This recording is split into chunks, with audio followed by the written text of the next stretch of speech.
ఒకప్పుడు మార్కెట్లో ఎదురే లేని ఒక పెద్ద కంపెనీ ఇప్పుడు దాని ఉనికికే ప్రమాదమొచ్చింది.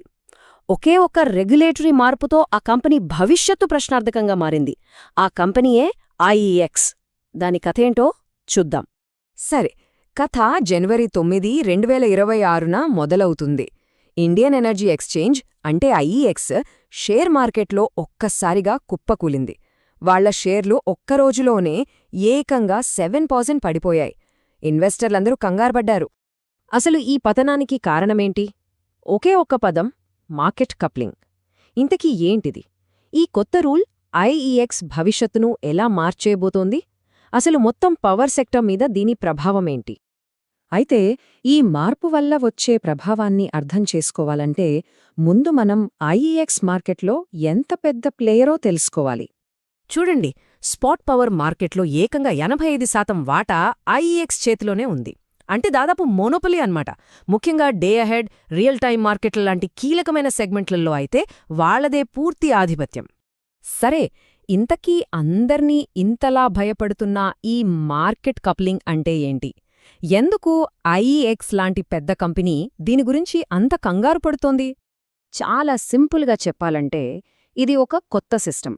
దీని ప్రకారం దేశంలో ఉన్న అన్ని పవర్ ఎక్స్చేంజ్లలో కరెంటుకి ఒకే ధరను ఫిక్స్ చేస్తారు, అంతే. ఇక్కడ తేడా స్పష్టంగా అర్థం చేసుకోవాలి. ఇప్పుడున్న సిస్టంలో ఏమవుతోంది? కొనేవాళ్లు, అమ్మేవాళ్లు ఐఈఎక్స్ లాంటి వేర్వేరు ఎక్స్చేంజ్లలో బిడ్ చేస్తారు. సో ప్రతి ప్లాట్ఫామ్లో రేట్లు వేర్వేరుగా ఉంటాయి. కానీ ఈ కొత్తగా ప్రతిపాదించిన సిస్టంలో అన్ని బిడ్స్ను ఒకే ఏజెన్సీ తీసుకుంటుంది. అందరికీ కలిపి ఒకే మార్కెట్ ధరను నిర్ణయిస్తుంది. గేమ్ మొత్తం మారిపోతుంది కదా. ఇక్కడే ఉంది అసలు సమస్య. ఐఈఎక్స్కి ఇదే అతిపెద్ద ముప్పు. ఎందుకంటే ఒకసారి అన్ని చోట్ల ధర ఒకటే అని తెలిసాక కొనేవాళ్లకి, అమ్మేవాళ్లకి ప్రత్యేకంగా ఐఈఎక్స్ ప్లాట్ఫామ్కి రావాల్సిన అవసరమేముంటుంది? వాళ్లకున్న అతిపెద్ద అడ్వాంటేజ్ పోతుంది కదా. ఈ కొత్త ప్రతిపాదన ఇప్పుడు రెండు పెద్ద సంస్థల మధ్య పెద్ద యుద్ధాన్నే మొదలుపెట్టింది. ఒకవైపు రెగ్యులేటర్ సిఈఆర్సి, మరోవైపు అపీలేట్ ట్రిబ్యునల్ ఏపీటీఎల్. ఈ టైమ్లైన్ చూస్తే ఏదో థ్రిల్లర్ సినిమా చూసినట్టుంటుంది. చూడండి, జులై 2025లో ఈ గొడవ మొదలైంది. అప్పుడు ఐఈఎక్స్ స్టాక్ ఏకంగా 30% పడిపోయింది. తర్వాత జనవరి 2026లో ఏపీటీఈఎల్ రంగంలోకి దిగింది. ఈ రూల్స్ తయారీలో పారదర్శకత లేదని ప్రశ్నించింది. ఇప్పుడు లేటెస్ట్గా విచారణను వాయిదా వేసి సిఈఆర్సి ఐఈఎక్స్ నుంచి ఇంకా ఎక్కువ సమాచారం అడిగింది. ట్రిబ్యునల్ వాళ్ల అసంతృప్తిని ఏమాత్రం దాచుకోవట్లేదు. చాలా ఘాటైన వ్యాఖ్యలు చేస్తోంది. వాళ్ళేమన్నారంటే, ఈ నాటకీయత అంతా ఆందోళన కలిగిస్తోంది. ఈ నియంత్రణను సిఈఆర్సి నిశ్శబ్దంగా కూడా చేసుండొచ్చు కదా అని. సీజర్ బెలా అనే ఈ మాటలు చాలా బరువైనవి.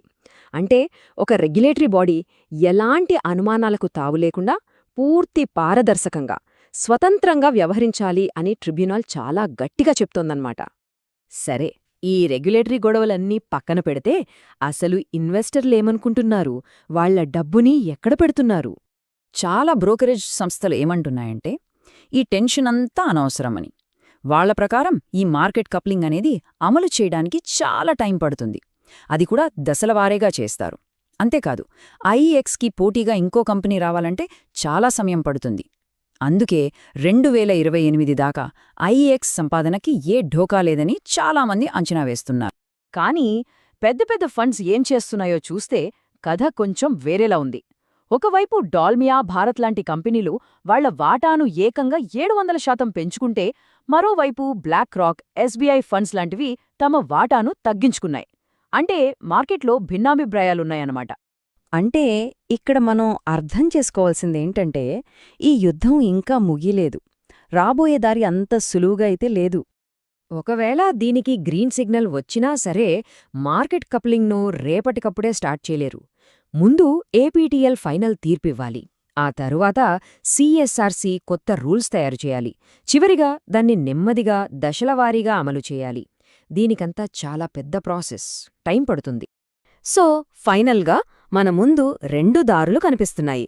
ఒకటి, ఒకవేళ ఈ కప్లింగ్ ఆగిపోతే ఐఈఎక్స్ తన మార్కెట్ ఆధిపత్యాన్ని, తన బిజినెస్ మోడల్ను యథావిధిగా కొనసాగిస్తుంది. 2, ఒకవేళ ఇది అమలైతే ఐఈఎక్స్ బిజినెస్ ఇతర కంపెనీలకు కూడా పంచిపెట్టినట్టు అవుతుంది. దాని లీడర్షిప్కి పెద్ద సవాలు ఎదురవుతుంది. ఇదంతా మనల్ని ఒకే ఒక పెద్ద ప్రశ్నకు తీసుకువస్తుంది.